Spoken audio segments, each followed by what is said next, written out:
Bonjour et bienvenue dans Milkshaker, le podcast qui agite les idées reçues sur l'allaitement. Je suis Charlotte Bergerot-Palisco, je suis la maman d'un petit garçon de 2 ans que j'ai allaité durant 1 an et je suis la créatrice de ce podcast.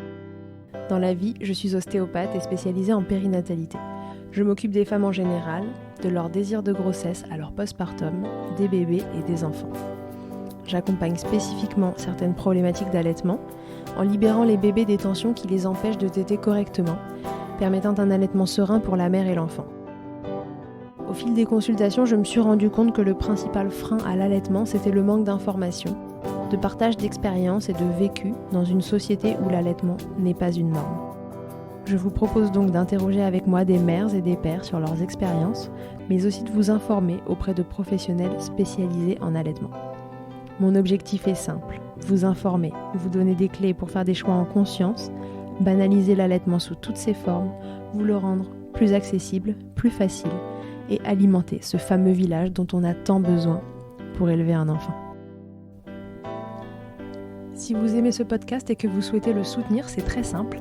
Notez-le, abonnez-vous et mettez un commentaire avec 5 étoiles de préférence en fonction de votre plateforme d'écoute. Mais surtout, partagez-le sur les réseaux sociaux @milkshakerpodcast pour le faire connaître. Vous avez désormais la possibilité de faire un don pour soutenir Milkshaker et par la même occasion soutenir une association. En effet, 50% des dons seront reversés à des associations qui en ont besoin. Ce mois-ci et jusqu'au 1er juillet 2021, Milkshaker commence très simplement par soutenir IJ, une association pour laquelle je suis bénévole en tant qu'ostéopathe, fondée par Catherine Ribus et qui a pour vocation de prodiguer des soins ostéopathiques gratuits pour les femmes et les enfants. J'y tiens tout particulièrement car c'est cette association qui m'a permis de connaître Catherine et c'est par ce biais que nous nous sommes découvertes et lancées dans l'aventure folle de créer en région parisienne un centre de soins pour les femmes et les enfants. Pour plus d'informations et pour faire un don, rendez-vous donc sur mon site internet charlotte-bergerot.fr, rubrique Milkshaker. Et comme il se dit couramment que c'est avec de petits ruisseaux qu'on fait de grandes rivières, je vous précise qu'il n'y a pas de petits dons. Et maintenant, place à l'épisode. Aujourd'hui, on va parler des thérapies manuelles et de l'intérêt qu'elles présentent pour votre bébé, et en particulier lors d'une problématique autour de votre allaitement. Votre bébé vous fait mal quand il tète, il n'arrive pas à prendre le sein. Il n'est pas forcément évident qu'on pourrait se tourner vers un ostéopathe ou un chiropracteur. Pourtant, la succion de votre bébé est un mécanisme réglé comme du papier à musique, et le moindre désordre environnant pourrait mettre à mal votre allaitement. On vous explique tout avec Caroline Dubois. Elle est chiropracteur près de Bordeaux et elle travaille spécifiquement, tout comme moi, autour de ces problématiques de succion. On va toutes les deux tenter de faire la lumière sur les raisons pour lesquelles il est important d'amener votre chouchou chez un thérapeute manuel après sa naissance, quels signes peuvent vous alerter, quels antécédents peuvent vous mettre la puce à l'oreille. On parlera bien entendu des freins de langue et de la prise en charge pluridisciplinaire dans laquelle les thérapeutes manuels ont une place de choix. On parlera aussi du syndrome de Kiss, on essaiera de vous expliquer quelle est l'origine de ce nom et ce qu'on peut faire pour y remédier. Aujourd'hui, je prends donc la parole avec Caroline, j'arrête de me cacher derrière mon micro et de poser les questions aux autres et j'espère que cela vous aidera. Je vous souhaite une belle écoute. Salut Caroline, bienvenue dans Milkshaker. Salut Charlotte, merci beaucoup. Alors aujourd'hui avec Caroline, on va vous parler de l'ostéopathie et de la chiropraxie pour les bébés et en particulier autour de l'allaitement, évidemment, puisqu'on est dans Milkshaker. Caroline, est-ce que tu peux d'abord te présenter pour les gens qui nous écoutent ? Alors du coup, je suis Caroline Dubois, chiropracteur à Bordeaux et je travaille au sein du cabinet Santé à Flot qui est un gros cabinet où on est 12 associés et où on travaille de façon pluridisciplinaire. Et j'exerce exclusivement, quasiment plus qu'exclusivement avec les bébés, beaucoup de pédiatrie au cabinet. D'accord. Et je suis la maman d'un petit Charlie qui a 8 mois et demi. Ok, très bien. Merci Caroline. Alors, est-ce que... moi, vous me connaissez, je suis Charlotte, je suis ostéopathe, je suis la créatrice de Milkshaker. Et donc voilà, on a décidé aujourd'hui avec Caro de s'allier toutes les deux pour faire un épisode où elle et moi allons intervenir sur différents sujets autour des thérapies manuelles, des bébés et de l'allaitement, pour essayer de rendre nos discours complémentaires et pas vous faire 2 épisodes, un sur la chiro, un sur l'ostéo, qui franchement serait, à notre sens, de la redite. Voilà, donc on allie nos forces pour vous faire un seul épisode tout beau et parfait. Donc, Caroline, est-ce que déjà, toi, tu peux nous présenter ce que c'est que la chiro ? Parce qu'une des grandes questions qui revient, c'est qu'est-ce que c'est la différence entre la chiro et l'ostéo ? Alors, la chiropraxie, c'est une profession de santé manuelle où on part du principe que c'est le système nerveux qui régule tout l'organisme. Et s'il y a des dérangements articulaires, ça entraîne du coup des compensations et à force des douleurs. Le gros principe de la chiro, c'est ça. Ok. Est-ce qu'il y en a des plus petits? Non, il n'y en a pas de plus petits, vraiment. C'est juste, on part du principe que du coup, la colonne vertébrale est une grosse autoroute et qu'on libère le maximum de bouchons, donc de tension. Ok, pour que la périphérie ensuite se libère aussi. Exactement. Et donc l'ostéopathie, définition un tout petit peu différente. Je crois que d'ailleurs c'est en ça que résident les vagues différences entre la chiro et l'ostéo. C'est un peu dans la philosophie de démarrage. Nous, on va moins être axé sur la colonne. La thérapie, l'ostéopathie, c'est une thérapie manuelle aussi, qui elle part à la recherche de tension, de blocage, de restriction de mobilité, pour dire 15 fois la même chose, qui peuvent expliquer un dysfonctionnement dans le corps et donc des symptômes, que ce soit douloureux ou autres. Donc l'idée, c'est de réharmoniser votre corps en ostéopathie, mécaniquement parlant.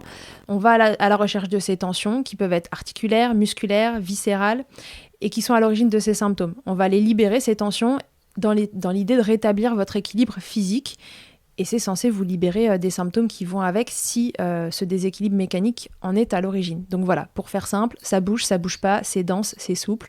On cherche à savoir où ça bloque, on redonne de la mobilité et ça permet à votre corps de fonctionner de façon plus optimale.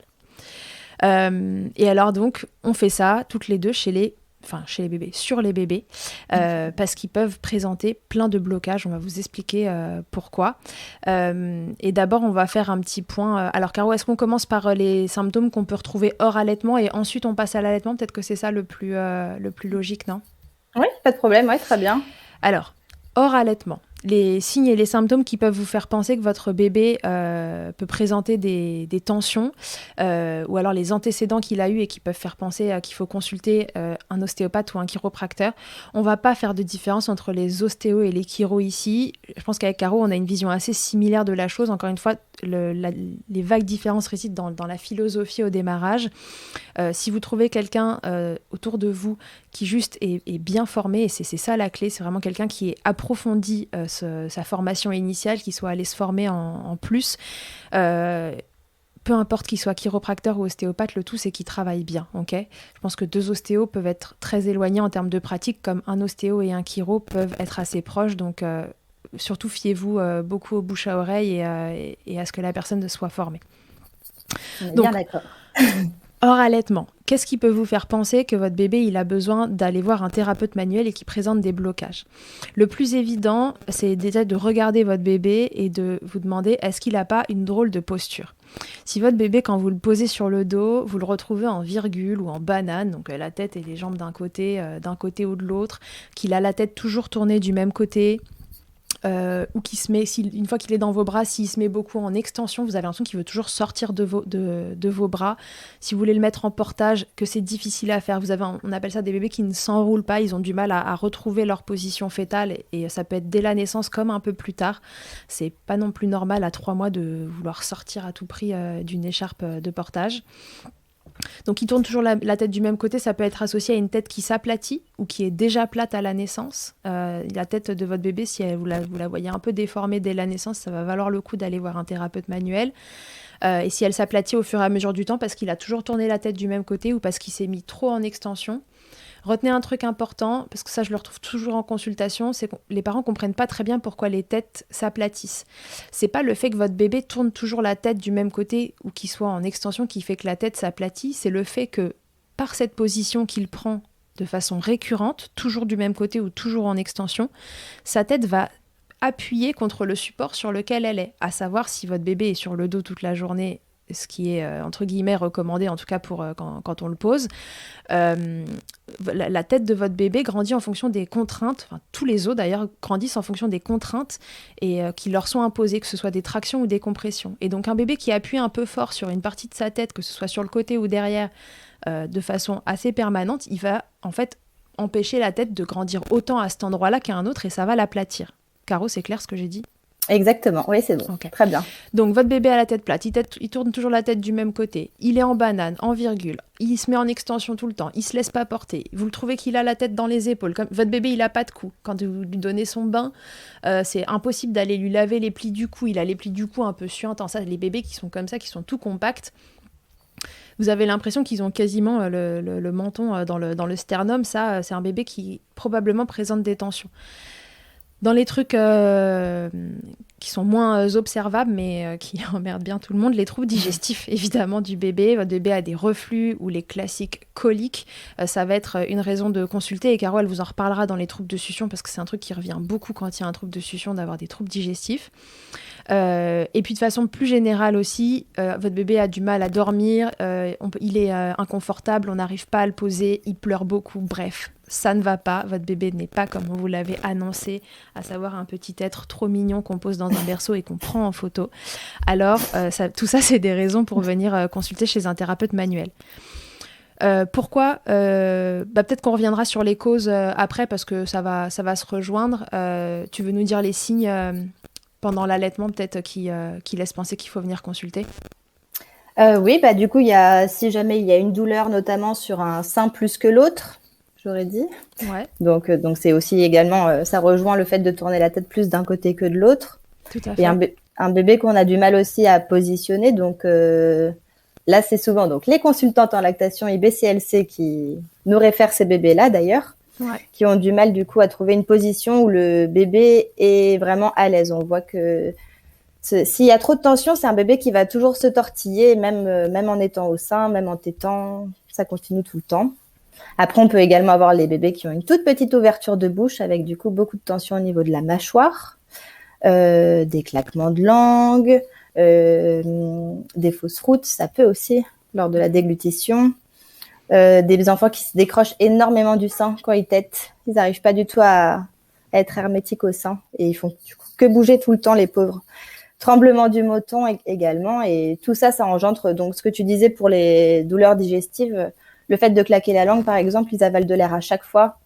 Donc à force d'avaler de l'air, ça fait des rots qui sont coincés, des gaz qui deviennent douloureux. Ouais. Et là, on rentre un peu dans un cercle vicieux de douleur du coup. Ok, ça c'est côté bébé. Et côté maman, quels signes on peut retrouver? Alors juste avant qu'on reparle des signes sur la maman, vraiment notez bien que la première personne à appeler si vous avez une galère comme ça, c'est vraiment une consultante en lactation. Vous avez un problème d'allaitement, la première personne à appeler, c'est la consultante en lactation qui va faire un point. Et souvent c'est elle qui nous réfère. Donc du coup c'est des symptômes, si jamais vous vous retrouvez chez nous, c'est très probable qu'on vous réfère ensuite à la consultante, parce qu'il faut faire un point lactation en règle générale, et c'est elle qui vous remontrera les bonnes positions, etc. Mais du coup, on peut aussi retrouver des signes chez les mamans. Là, on a parlé des bébés.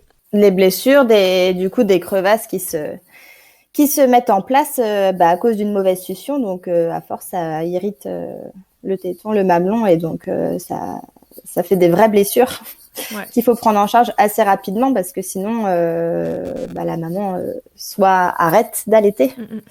À cause des douleurs, où on met en place des embouts. Enfin, il y a d'autres choses qui peuvent se mettre en place pour compenser, mais c'est pas la solution, ça. On cherche pas vraiment la cause du problème. Dans ce cas-là, on essaye plutôt de camoufler un petit peu le problème et on traite les conséquences plutôt que l'origine. Ouais. Et nous, la cause, en général, on va plutôt la chercher chez le bébé. C'est très rare qu'on ait un souci avec la maman. Moi, ça m'est arrivé une fois de voir un bébé arriver et de dire à la maman, c'est vous que je vais traiter, mais parce qu'en fait, elle présentait une douleur intercostale, et quand le bébé tétait, ça réveillait une douleur intercostale. Mais enfin, ça m'est arrivé une fois sur une problématique d'allaitement, et j'en vois pas mal. Donc vraiment, voilà, la cause en général, elle est du côté de votre bébé. Ça, je pense qu'on l'aura jamais assez répété dans Milkshake. Exactement. Les causes d'un bébé qui est coincé? Alors, ça peut être les naissances qui sont difficiles, donc soit très très très rapides, ou alors au contraire très très très longues. Dès qu'il y a l'utilisation d'instruments, forceps, ventouses, spatules, ça c'est aussi des grosses causes d'origine de tension. On peut avoir des grossesses contractiles, les grossesses jumellaires. Qu'est-ce qu'on a d'autre? Des douleurs qui ont été présentes type sciatique ou gros blocage articulaire également pendant la grossesse. Donc tout ça en fait, parce que évidemment quand on est enceinte, il y a beaucoup de changements, que ça soit postural, hormonal, physiologique. On a notre centre de gravité qui change, la prise de poids avec la croissance du fœtus, etc. Donc tout ça rentre rentre dedans pour moi. Ouais, tout à fait. Et d'ailleurs, peut-être qu'on peut en profiter pour dire de l'importance de venir vous traiter, vous, quand vous êtes enceinte, et de libérer les tensions qui peuvent siéger dans votre bassin et autour de votre utérus, qui vont permettre en fait que cet utérus puisse vraiment se déployer correctement et faire toute la place dont bébé a besoin. Ne vous inquiétez pas, la nature gagne toujours, donc l'utérus va finir par se déployer, mais souvent c'est au prix de tension. Et donc quand vous avez une sciatique qui traîne et qui ne va pas, des douleurs ligamentaires, etc., voilà, c'est des choses sur lesquelles on peut travailler, et c'est important de venir consulter en amont. C'est déjà ça, faire de la prévention pour que votre bébé soit pas trop coincé. Ok. Alors, du coup, comment nous, on vous accompagne autour de ces histoires de troubles de succion? Caro, est-ce que tu peux nous expliquer voilà, comment ça se passe, une consultation, à la recherche de quoi on part, et puis après, à la recherche de quoi on part, et ensuite on parlera plus spécifiquement des freins restrictifs. C'est vrai qu'on nous envoie beaucoup de bébés autour de cette prise en charge-là. Mais avant les histoires de freins restrictifs, qu'est-ce qu'on peut déjà faire? Parce qu'il y a plein de choses qu'on peut solutionner sans sectionner des freins. Alors, avant de parler des freins, effectivement, comme on disait tout à l'heure, on va lever au maximum les tensions. Donc, au cabinet, quand ils arrivent, il y a tout d'abord une anamnèse globale où on reprend la grossesse, l'accouchement, ce pourquoi la maman consulte, quels sont les symptômes qu'elle a retrouvés chez son bébé. Et en fonction de ça, du coup, on fait la consultation, donc où on vient regarder en mobilisant le bassin, les lombaires, les thoraciques, les cervicales, la mâchoire. On regarde tout le corps de ce petit bébé des pieds à la tête pour lever le maximum de tension. Mmh. Et si c'est une problématique sur l'allaitement, la maman peut remettre son bébé au sein et voir du coup s'il y a eu du changement ou pas en ayant levé déjà les tensions. Ouais, tout à fait. Et puis, du coup, si la maman consulte pour une histoire de frein restrictif, donc on peut, nous, en chiro et en ostéopathie également, du coup, suspecter un frein. Attention, je tiens quand même à dire qu'on ne pose pas de diagnostic médical. Et donc, on peut regarder tous les symptômes qu'on va également retrouver. Donc, une toute petite ouverture de bouche, ce que je disais tout à l'heure, quand le bébé claque de la langue à chaque déglutition. Et puis, du coup, regarder où est-ce que, si ce frein est présent et est restrictif, où est-ce qu'il s'insère. Et pour lever le maximum de tension, mais juste de tension mécanique, je dirais, mais pas du tout anatomique, puisque ça, pour l'anatomie, il faut vraiment référer à une dentiste ou ORL ou pédiatre également pour poser ce diagnostic de frein. Comme disait Caro, on suspecte à chaque fois, d'ailleurs, comme les consultantes aussi formées qu'on soit tous à aller à la recherche de ces freins et de savoir s'ils sont restrictifs ou non. À la fin, le diagnostic, il est vraiment posé par la personne qui sectionne. C'est des professionnels médicaux purs qui posent ce diagnostic-là. Donc nous, on est là pour suspecter et leur réorienter, mais surtout vous accompagner autour. Donc, tu l'as dit, les signes de frein restrictif, c'est un peu tout ce qu'elle vous a répété déjà, enfin tout ce qu'elle vous a dit en premier lieu sur les signes d'un allaitement qui va pas bien. Et puis ça peut être lié à des freins, comme ça peut être lié à des tensions purement parce que je pense que ce qu'on peut ajouter ici, c'est que les symptômes qui sont décrits autour des freins de langue sont des symptômes aussi de bébés qui présentent des tensions, tout simplement. Parce que c'est pas le frein en lui-même le problème, c'est les compensations que le bébé met en place autour de ce frein-là. Mais vous avez le droit de ne pas avoir de frein, mais d'avoir plein de tensions au niveau de la mâchoire, au niveau du palais, au niveau du corps en général. Et les bébés sont tellement des petits choux qui fonctionnent comme un ensemble que quand il y a quelque chose quelque part qui ne va pas, alors je ne vous dis pas quand il est coincé au niveau du pied, ça l'empêche de téter, je vous mentirais en disant ça, mais un bébé qui a été un peu comprimé et qui a des tensions au niveau de son crâne, ça va très vite venir impacter sa succion puisque la mâchoire dépend de l'équilibre du crâne. Et donc on ne se jette pas tout de suite, et c'est d'ailleurs une des raisons pour lesquelles on nous les envoie assez facilement sur des problématiques de succion. C'est pourquoi les consultantes en général ont toujours un thérapeute manuel dans leur contact, parce que d'abord, on essaie de lever les tensions. Avant de savoir si le frein est restrictif ou pas, on essaie de lever toutes les tensions qui majorent la problématique du frein ou qui juste la créent, parce que parfois on libère et puis on se rend compte que finalement bébé s'en sort beaucoup mieux que ce que c'était juste avant, et donc ce frein qui avait l'air restrictif, on se dit qu'on va bien s'en sortir, comme ça. Que dire d'autre au sujet de ces freins restrictifs et de notre suivi. Je crois que, vous, en chiro, vous avez un protocole que vous suivez autour d'une frénotomie, n'est-ce pas ? Oui, alors du coup, ça c'est vraiment avec le travail pluridisciplinaire, hein. Donc moi je travaille sur place avec le docteur Noëlla Rajanson, et également avec une consultante en lactation qui est là le jour de l'intervention. Donc l'objectif c'est de lever le maximum de tension avant la frénectomie, pour que du coup il y ait une ouverture de bouche qui soit donc plus facile, et pour tout ce qu'on a dit tout à l'heure, lever le maximum de tension pour que le bébé soit au top du top. Et ensuite, après l'intervention, donc tous les exercices, les étirements sont faits sur place avec la consultante en lactation. Et donc les parents repartent en ayant fait déjà tous les exercices sur leur bébé. Ouais, également. Une fois la fréno faite, en fait, c'est ça ? Exactement, ouais. Une fois la frénectomie passée. Et ensuite, et du coup, si c'est des bébés allaités, il y a également une mise au sein qui est faite avec cette consultante en lactation. Mais également pour les bébés qui sont au biberon, il y a une mise au biberon aussi. Ouais, pour vérifier que tout le monde remange en partant. Voilà, exactement. Okay. Et ensuite, du coup, on revoit les bébés en général à J+3, J+10 et J+20. C'est un peu les gros stades de cicatrisation du frein, et on veut aussi du coup s'assurer qu'il n'y ait pas de tension articulaire qui se sont de nouveau glissées, parce que du coup quand on libère l'anatomie d'un bébé au niveau de sa langue, il y avait des compensations auparavant qui s'étaient installées. Donc il y a aussi tout un schéma moteur qui se remet en place. Et il est important du coup d'accompagner ce bébé avec cette nouvelle langue qui bouge partout. Ouais, tout à fait. Et puis autant la langue peut aller, peut entre guillemets aller là où elle veut, mais parfois malgré tout, elle n'y arrive pas. Oui, et donc exactement. Du coup, il y a encore quelques compensations qui peuvent se faire après la frénotomie, et de l'importance de suivi juste après la fréno. Ouais. Et d'où aussi l'importance de faire les exercices en amont, avant la frénectomie, pour muscler la langue.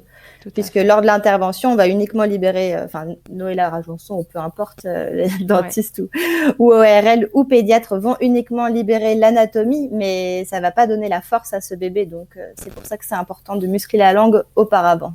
Si vous êtes dans le coin de Bordeaux, vous avez la chance d'avoir un endroit comme ça qui travaille en pluridisciplinarité, avec des gens qui sont tous super bien formés. Si vous êtes ailleurs, ça peut parfois être un peu plus difficile parce qu'on n'est pas tous au même endroit. Et ce qui est important, c'est quand même de se retrouver dans une sorte de réseau, en fait, où les gens se parlent entre eux et communiquent. Voilà, notez que ça, c'est vraiment nécessaire, ce travail pluridisciplinaire au sujet des freins de langue. On en a déjà parlé avec Noëlla dans l'épisode 19, mais il est indispensable. Celui qui travaille tout seul autour des freins de langue, c'est pas bon signe, en fait. A priori, c'est pas possible qu'il s'en sorte de toutes les histoires seul. Donc, a priori, il s'est entouré de personnes, voilà, de consultantes, d'ergothérapeutes, d'orthophonistes, de thérapeutes manuels, de cette personne qui sectionne les freins. Et le point central de tout ça, en général, c'est la consultante en lactation, puisque c'est très fréquemment sur des problématiques d'allaitement que les bébés arrivent sur des frénotomies. Et il me semble que si c'est un bébé au biberon, elles peuvent quand même... Oui, tout à fait. Surtout qu'on a en fait à peu près les mêmes symptômes quand même. Ils claquent la langue, mais au biberon. Et ce qu'on retrouve beaucoup sur ces bébés-là, c'est surtout du lait qui s'écoule sur les côtés quand il boit son biberon.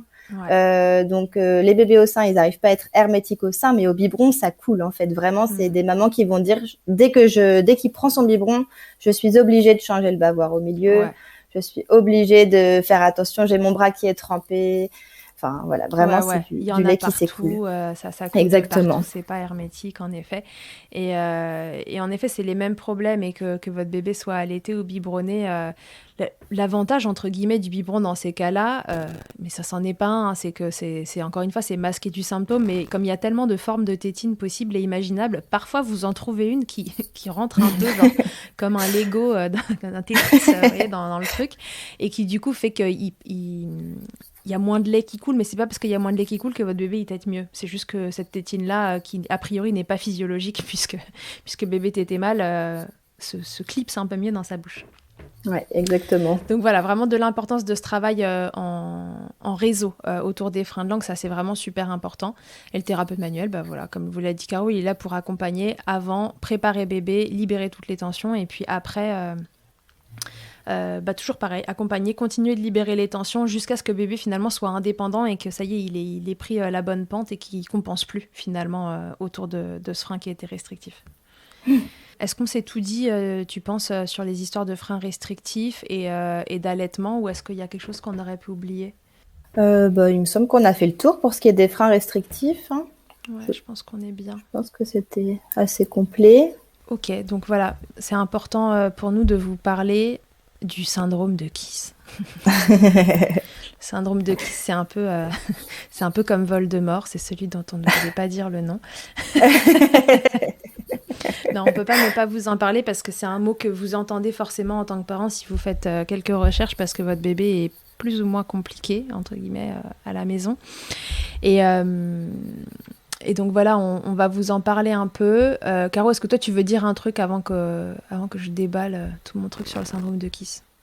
Je vais te laisser l'expliquer, mais juste l'expliquer, après tu rajouteras ce que tu veux. Si jamais, ouais, ça marche, on fait comme ça, parfait. Alors, donc d'ailleurs, Caro intervient à tout moment. Hein. Si tu y a un truc que toi tu vois d'une façon un peu différente, voilà, c'est là qu'on verra peut-être aussi les nuances entre les deux métiers et ça pourra éclairer les gens. Donc marche. Le syndrome de Kiss, vu d'un point de vue ostéopathique et ce que j'en ai compris. Donc le syndrome de Kiss, c'est un ensemble de signes et de symptômes qu'on retrouve chez un bébé, d'accord ? Ces signes et symptômes, c'est ceux que je vous ai décrits tout à l'heure, d'accord ? Globalement, c'est les mêmes. Donc on les reprend. La posture de votre bébé, il est en virgule, il est en extension, la banane, il se jette en arrière, il a les bras qui... Vous le prenez dans les bras, il fait un peu la mouette, vous voyez, vous le prenez dans les bras, là, quand on les prend sous les bras et qu'ils se mettent à faire l'avion. Bon, voilà, ils sont complètement en extension. Ils ont quand même une certaine raideur, ils sont difficiles à porter. Quand je dis porter, c'est en portage, porte-bébé, écharpe, etc. C'est des bébés où souvent les parents ils disent il aime pas le portage. Voilà, je sens qu'il veut en sortir, ça lui plaît pas, il se met à pleurer.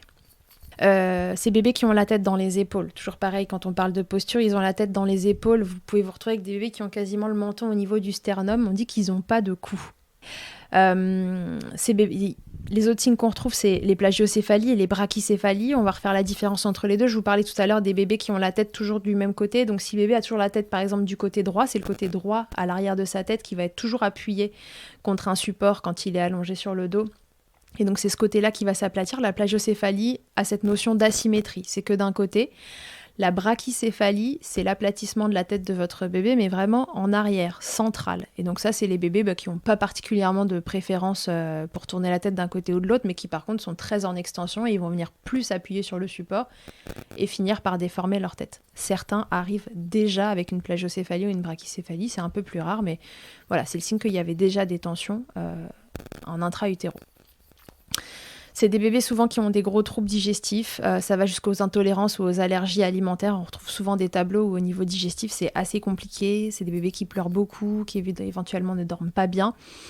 Alors vous allez pouvoir retrouver chez un bébé tous ces symptômes cumulés, ça s'empile et c'est l'horreur. Et puis il y en a où ça va être un peu plus vicieux et puis on va avoir un truc très présent et puis un autre moins. Certains on ne sait pas trop comment ils se débrouillent, mais au niveau digestif ils s'en sortent alors que finalement ils sont complètement coincés. En tout cas, tous ces signes et tous ces symptômes, ils laissent penser que votre bébé, il a été comprimé, compacté, que ce soit pendant la grossesse ou pendant l'accouchement. Et c'est des bébés qui vont être plus difficiles à détendre que les autres. Parce que vous l'avez compris, les signes sont les mêmes, d'accord? Mais c'est l'intensité de ces signes et surtout l'intensité des tensions que nous, on va retrouver en tant que thérapeute manuel qui vont nous laisser penser que ça ressemble à un syndrome de Kiss. Moi, j'appelle ces bébés des bébés comprimés. J'essaie de pas trop utiliser ce terme de syndrome de Kiss parce que je le trouve parfois voire souvent anxiogène pour les parents. En tout cas, voilà, sachez que les gens qui ont identifié ce symptôme, c'est un médecin allemand, et lui, il a mis l'accent sur le blocage au niveau cervical, qu'on peut retrouver entre le crâne finalement et les cervicales de votre bébé. Il y a en général un côté en particulier, ou les deux, si jamais le bébé est sur un système en extension pure, qui finalement bloque et qui est très difficile à décoincer. Les causes de ce... Tu veux dire un truc, Caro, ou ça va ? Non, c'est bien, je trouve. Et aussi, juste les bébés qui ont tout le temps les poings très serrés. Bien sûr, et ces bébés qui ont les poings serrés. Les poings serrés, c'est vraiment le signe d'un système en tension. Et on en parle aussi dans les freins de langue, d'ailleurs, de ces poings qui sont serrés. Et en fait, c'est pareil, c'est les compensations de ces freins. Le corps d'un être humain et d'un bébé, pour commencer, est fait de fascias qui tous se joignent les uns les autres. Et donc, une tension à un endroit se répercute facilement à un autre. Et le bout des mains vient se serrer et les poings garder serrés parce que c'est tout le système qui est en tension. Tout à fait. Merci, Caro. Sur les causes... Pareil, on va répéter la même chose. La grossesse. Une grossesse où il y a eu beaucoup de contractions, très tôt. Il y a des femmes qui viennent au cabinet et qui disent « moi, à 3 mois, j'avais déjà l'impression d'avoir des contractions. 4 mois, pareil. Et puis d'ailleurs, à 4 mois, j'ai commencé à être coincée. J'ai eu une sciatique pas possible. J'arrivais pas à la faire. Personne n'a réussi à la faire passer. Ça a été l'horreur. » Donc, des gros inconforts pendant la grossesse, ça peut laisser penser déjà que voilà, le bassin de la maman à des tensions et que le bébé va pas avoir toute la mobilité nécessaire à l'intérieur. Donc, ces grossesses qui sont contractiles, les menaces d'accouchement prématuré, ça, c'est le signe que le bébé, il est un peu bas et qu'il appuie déjà assez tôt sur le col, donc il est déjà un petit peu imbriqué dans le bassin. Ce que j'ai entendu de façon récurrente aussi chez ces bébés qui étaient très coincés. Alors, les grossesses gémellaires sont un facteur de risque parce que 2 bébés dans un seul utérus, voilà, je vous laisse imaginer qu'ils sont plus facilement compactés l'un contre l'autre et contre leur structure environnante. Et puis, il y a ces histoires de bébés qui sont peu mobiles dans le ventre. Alors, c'est des bébés qui bougent quand même. Prenez un coup de poing par là, un coup de pied par-ci, etc. Mais vous n'allez pas avoir ce bébé qui va faire la couleuvre là dans votre ventre. Vous savez, ces vidéos de maman là où on voit les bébés, on a l'impression que c'est un truc surnaturel. Bon, c'est normal en fait, ce truc surnaturel quand il y a l'espace dans l'utérus. Et on le voit plus sur les grossesses... pas sur les primipares, sur les grossesses ultérieures, parce que l'utérus a déjà fait le boulot et qu'il a déjà été habitué.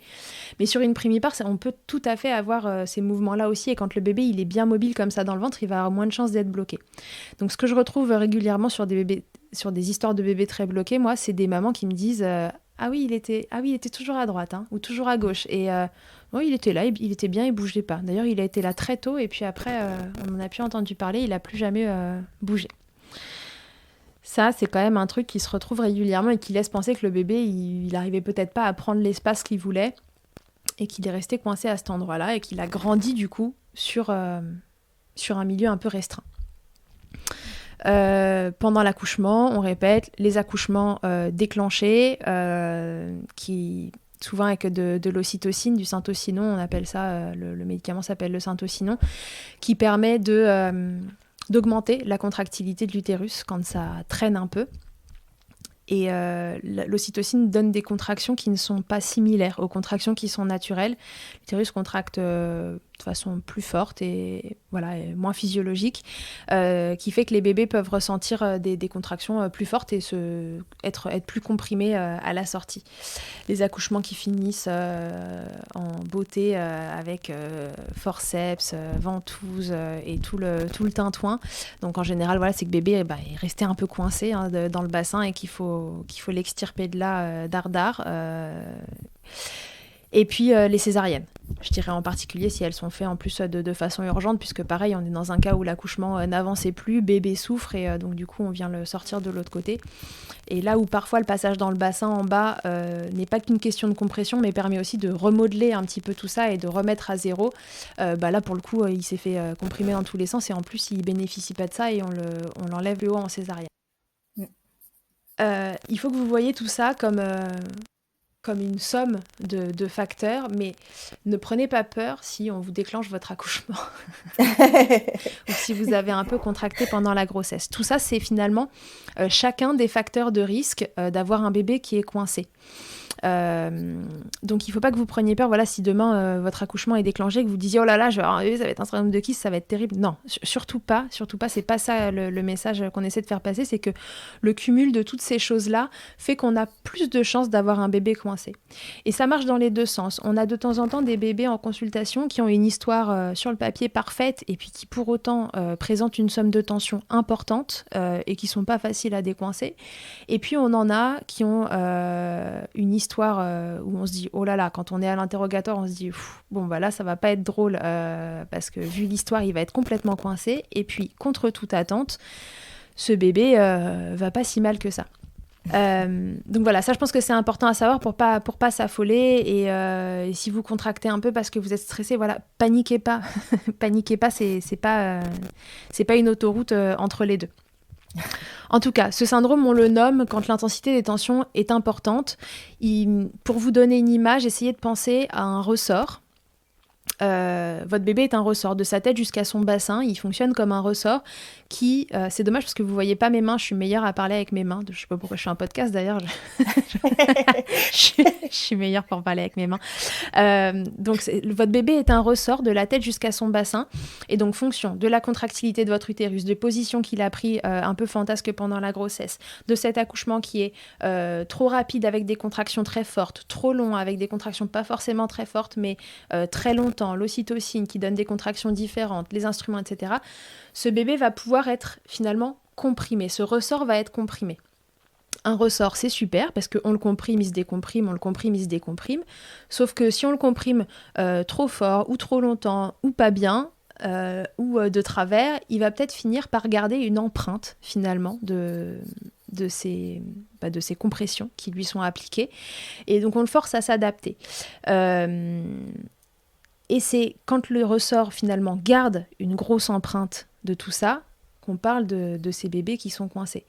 De la même façon, pas de panique. Pour ceux qui m'auront vu en consultation, je parle très facilement de cette histoire de ressort parce que tous les bébés, qu'on soit sur un syndrome de Kiss ou qu'on soit sur un bébé qui a simplement quelques blocages, fonctionnent souvent sur ce système de tension de compression. On retrouve des tensions à différents endroits, mais c'est un système. Le ressort a été comprimé d'un côté, de l'autre.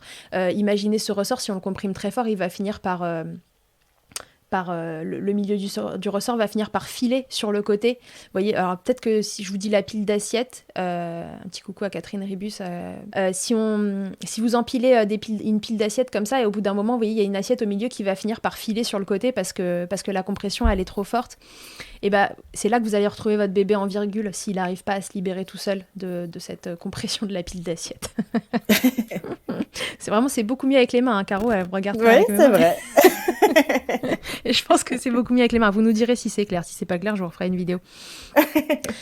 Donc le mécanisme, il est le même que votre bébé. Il est de petites ou de grosses tensions. C'est l'intensité, encore une fois, des tensions et le blocage cervical associé qui laisse penser à ce fameux syndrome de Kiss, qui, soit dit en passant, encore une fois, n'est pas une maladie. Donc si vous reconnaissez votre bébé dans ces symptômes, le meilleur conseil, c'est quoi ? C'est d'aller consulter un thérapeute manuel qui soit formé à cette problématique.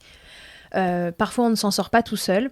Moi, je sais qu'en tant qu'ostéo, quand j'ai un bébé qui coince vraiment beaucoup et que je trouve que je commence à sérieusement galérer avec mes deux mains, j'appelle ma collègue et on fait des 4 mains pour avoir plus pour avoir un contre-appui finalement. Et c'est une histoire d'accélérer le travail, en fait. Voilà, d'accélérer le travail qu'on peut faire. Caro, j'ai trop parlé. Qu'est-ce que tu veux dire sur le syndrome de Kiss ? Non, là, j'ai trouvé très complet. J'aurais peut-être rajouté l'histoire du cordon ombilical à la naissance également. Ouais, alors vas-y, parce que moi, j'avoue que c'est un truc auquel je m'attache moyennement, mais vas-y. Non, mais dans l'anamnèse plutôt, j'ai remarqué que très souvent, ces bébés justement qui avaient de gros blocages articulaires au niveau des hautes cervicales, il y avait très très souvent une histoire de cordon ombilical également coincé autour du cou au moment de la naissance. Ouais, donc ça peut être aussi un truc, toi, tu penses, qui laisse penser qu'il faut venir consulter si on a entendu qu'il y avait une circulaire de cordon ou deux. Ouais, je dirais que oui. Ouais, exactement. Comme un des facteurs de risque d'un bébé qui coince. Et également les bébés où pendant l'accouchement, on vous dit également qu'ils regardent vers le ciel. Ah ouais, bien sûr, t'as raison. Ouais, Ces histoires de bébés qui regardent vers le ciel ou qui regardent les étoiles. exactement. Et très fréquemment, c'est des bébés, et en plus je connais ça parce que c'était mon cas, c'est des accouchements qui sont souvent plus longs. Parce que quand ils regardent les étoiles, en fait, ils se présentent pas tout à fait correctement sur votre col. Et donc, du coup, les contractions peuvent mettre un peu plus de temps, soit à enclencher l'ouverture du col, soit ça peut stagner au bout d'un moment. Et voilà, c'est... Donc, regardez les étoiles. Les bébés regardent... si vous êtes allongé sur le dos, par exemple, votre bébé, il est censé regarder le sol, en fait, quand il sort de votre ventre. Notez que la position sur le dos n'est pas la position la plus physiologique pour accoucher, mais peu importe. Enfin, ça va parler à tout le monde. Et s'il est en train de regarder les étoiles, voilà, c'est pas la position optimale. C'est possible, mais c'est pas optimal. Et d'ailleurs, souvent, ça nécessite une petite manœuvre. Enfin, les sages-femmes qui sont là ou les obstétriciens, je crois que les sages-femmes, elles le font aussi. Moi, c'était une sage-femme qui me l'avait fait. Ils viennent en fait tourner le bébé à un moment pour lui permettre de s'engager plus facilement. Et ça, c'est vrai que du coup, c'est des bébés qui ont été compactés pas tout à fait sur le bon axe. Oui, ouais, qui vont exactement. présenter plus de tension. Autre chose ? Bah non, pour moi, Non, c'était c'est bien. parfait. Super. on est très contente de nous. Voilà. Est-ce qu'on aurait oublié quelque chose ? On refait un petit focus allaitement pour se remettre bien les idées en place. Donc, les signes qui peuvent, encore une fois, passer un coup de fil à votre consultante en lactation, c'est elle qui est à même de bien diagnostiquer comment va votre allaitement, tester la succion de votre bébé, etc. Une fois que c'est fait ou en parallèle, vous pouvez bien nous consulter pour donc bébé qui ouvre pas bien la bouche, qui s'accroche pas bien au sein, donc qui a du mal à s'accrocher, voilà, qui se décroche. Ces bébés, ils disent le pivert là, c'est ça ? Exactement. Ouais, c'est ça. On se voit en vidéo, mais en fait, on fait toutes les deux le pivert chacune sur notre écran. On est mignonne. Donc, ces bébés qui font... Donc, le pivert, vous savez, c'est cet oiseau là qui tape dans l'arbre là, qui fait des coups de tête avant-arrière et qui vient un peu choquer l'arbre. Ces bébés là, ils cherchent le sein, ils le trouvent plus, ils partent, ils reviennent. Donc difficulté à la prise du sein, celui qui part du sein et qui revient tout le temps, qui n'arrive pas à rester accroché, la langue qui claque, un bébé qui ventouse pas bien le sein, qui prend beaucoup d'air, une maman qui a mal, une maman... souvent vous avez mal en fait, c'est ça le principal sujet sur lequel vous venez. Les bébés qui prennent pas de poids, mais ça évidemment c'est d'abord à voir avec une consultante parce que on a beau libérer le bébé de ses tensions, il faut voir si la lactation derrière elle suit. Qu'est-ce qu'ils ont d'autre ces bébés allaités quand on les voit arriver? Ceux qui dorment la bouche ouverte et la langue reste en bas. Tout à fait, vos bébés dorment la bouche ouverte et la langue est en bas. Quand vous ouvrez la bouche de votre bébé, la langue elle reste collée à son palais. Noëlla elle a fait une super vidéo d'ailleurs là-dessus là il y a pas longtemps, je la remettrai en story au moment où l'épisode ici sortira parce qu'elle est super bien foutue. Également les tétées très très fréquentes où on a l'impression que le bébé n'est jamais rassasié. Et le bébé qui continue de pleurer en fin de tétée, il n'est pas rassasié. Celui qui s'endort trop vite. Voilà, c'est ce que j'allais dire. À peine il tète, il s'endort. Du coup, vous voulez essayer de le poser. Vous le posez, il se réveille, il veut retéter et ça recommence. Et ça recommence. Exactement. Voilà, ça c'est les grands signes autour de l'allaitement. Et puis si jamais vous voyez un frein énorme sous la langue de votre bébé et que personne l'a vu avant ça, parce que malheureusement ça arrive... Voilà, pareil, appelez votre consultante et puis venez consulter rapidement pour qu'on puisse lever les tensions autour de ça au plus vite et les aider à bien téter. Parce que même avec un frein, parfois il arrive qu'on trouve un frein qui soit diagnostiqué comme restrictif, qu'il serait, dans le meilleur des mondes, bon de le couper, mais que vous ne soyez pas d'accord avec ça, que vous n'en ayez pas envie. Et je crois qu'on le dit assez bien dans les épisodes sur les freins, c'est un choix qui vous revient à vous, évidemment. Et en aucun cas, on est là pour vous forcer à faire une prise en charge qui vous rebute, qui vous fait peur. Voilà, on est là pour vous rassurer, pour vous donner toutes les infos. Mais parfois, vous n'avez pas envie. Et on peut aussi faire des choses, encore une fois, en pluridisciplinarité. Nous, on peut accompagner un bébé dans ses premiers temps de vie pour qu'il tète au mieux de ce qu'il peut avec ce frein-là. La consultante, elle sera là pour entretenir la lactation et faire en sorte de trouver une position qui convienne le mieux possible. Enfin voilà, tout est possible. L'idée étant en tout cas que le quotidien soit serein. Et avec un bébé qui arrive, et vous l'avez compris, il a toutes les raisons d'avoir une petite tension ou des grosses tensions. La thérapie manuelle, c'est quand même un peu un incontournable avec un bébé. Quand j'ai commencé à travailler, je me souviens que j'étais pas encore complètement formée aux histoires de pédiatrie, et je me souviens que je disais aux parents, ils me disaient, est-ce que c'est obligé de venir faire une consulte après la naissance et tout ça, et je leur disais, écoutez, oui, c'est mieux, mais bon, les bébés n'ont pas attendu les ostéos pour bien grandir. J'en suis un peu revenue. Évidemment, il y en a qui n'en auraient pas besoin, mais voilà, c'est rare de rien avoir du tout à la naissance. Les compressions pendant une grossesse et un accouchement, elles sont telles qu'on peut avoir gardé quelque chose d'imprimé en soi et pas avoir réussi à s'en libérer. Alors un petit check, de toute façon, c'est quand même pas mal. Et si en plus votre allaitement il est compliqué, vraiment, tournez-vous vers des gens qui sont formés à ça. Caro, toi, en chiro, il y a des formations spécifiques autour de la succion des bébés. Comment ça fonctionne chez vous ? Oui, il y a des formations spécifiques, effectivement, vraiment axées sur la pédiatrie. En plus, après, donc de base, on a déjà un beau bagage quand on sort du coup de l'IFEC, c'est l'Institut franco-européen de chiropraxie. Il n'y a qu'une seule école en France qui forme les chiropracteurs. Ouais. Donc, on a déjà un gros bagage en pédiatrie, et ensuite, libre à chacun de pousser les formations en France, à l'international, en fonction de ce qu'on a envie de faire ou pas. L'appétence.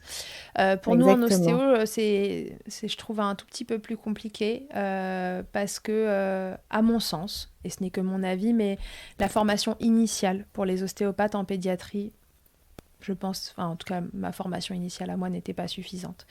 Je trouve que c'est vraiment les choix qu'on fait ensuite les appétences qu'on a pour le domaine ou non qui font qu'on va se former et que même quand on va se former plus spécifiquement à l'ostéopathie pédiatrique, il n'est pas évident qu'on va nous parler de succion. C'est vraiment pas aussi automatique que ça. Moi, typiquement, je suis passée par des consultantes en lactation pour apprendre ces histoires de succion, de mouvements de langue, de freins restrictifs, etc. Et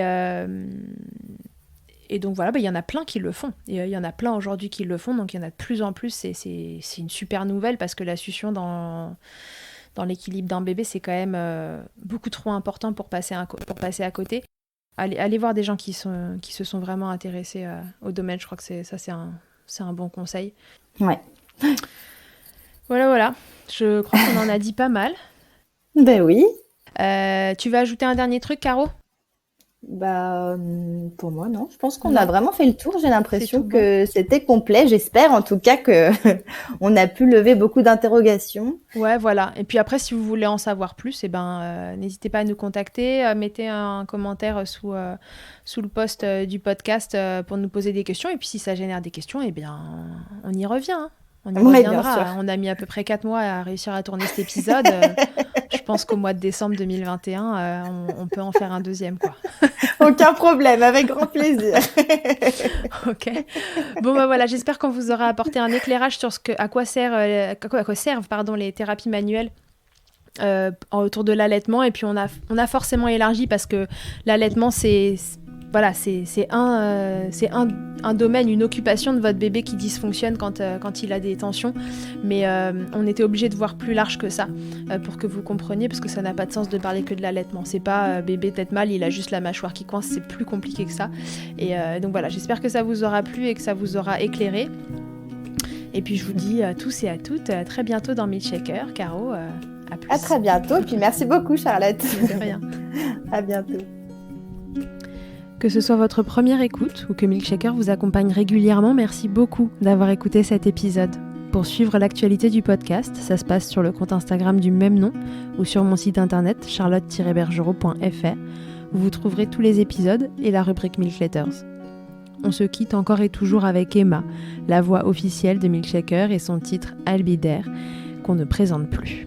Je vous dis à très vite pour un nouvel épisode. D'ici là, n'oubliez pas, Prenez soin de vous, milkshakez autant que vous le voudrez et bousculons ensemble les idées reçues sur l'allaitement maternel. I hate to see you down. Can't stand to know you're hurt. When you say it's getting loud, the voices in your heart. And you know I get it, so let it all out. Keep your head up, your masterpiece, and I'll swear that I'll be there by your side. A text away, you know you can find me. It just takes a whisper and I'll be there to listen. I got you, I'll fight with you, 'cause I love you. I'll be there, I'll be there, oh I'll be there, I'll be there. I know I'm not perfect, sometimes I look myself, but I hope you know I care. You can meet me anywhere, and you know I get it, so let it all out. If anyone comes at you, then I'll swear that I'll be there by your side.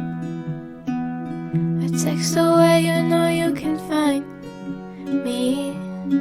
It just takes a whisper and I'll be there to listen. I got you, I'll fight with you, 'cause I love you.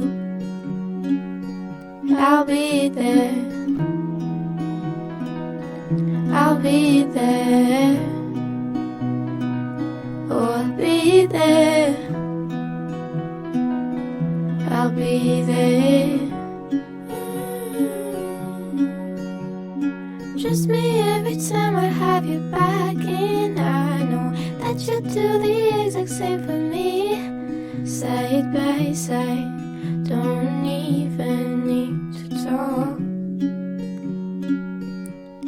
You know I get it, so let it all out. Keep your head up, your masterpiece, and I'll swear that I'll be there by your side. A text away, you know you can find me.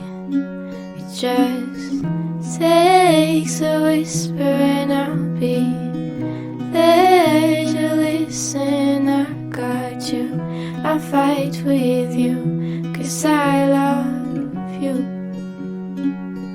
I'll be there, I'll be there, so I'll be there, I'll be there.